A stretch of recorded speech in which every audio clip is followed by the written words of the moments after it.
Hi everyone, my name is CJ Janovy. I'm a journalist here in Kansas, and a couple years ago I published a book.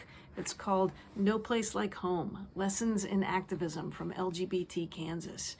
And I mentioned Gilbert Baker in the introduction to the book, and I just want to read you a little bit about what Gilbert said to a librarian at the University of Kansas named Tammy Albin, who was interviewing him when he was back in Kansas a few years ago. Born in Chanute in 1951, Baker remembers growing up in a very sort of 1950s black and white way.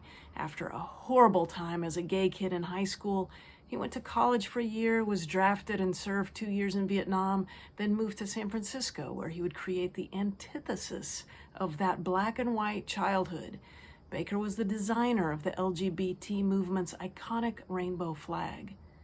I'm just this guy from Kansas that had that stroke of luck to be the one to make the flag and sort of pulled the sword from the stone, Baker told Tammy Albin in June 2008, when he was in Lawrence briefly for a speaking engagement.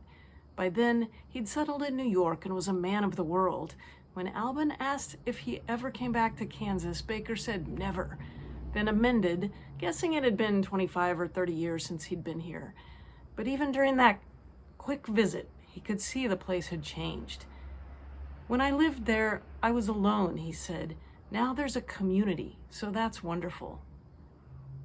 I know so many folks in Parsons were hoping to make a community with Gilbert in the last few years, and I have to think he's, I don't know, on some big rainbow-colored cloud in the sky, looking down and appreciating your efforts to honor him with the film festival.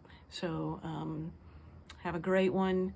Thanks to everyone for honoring Gilbert's legacy.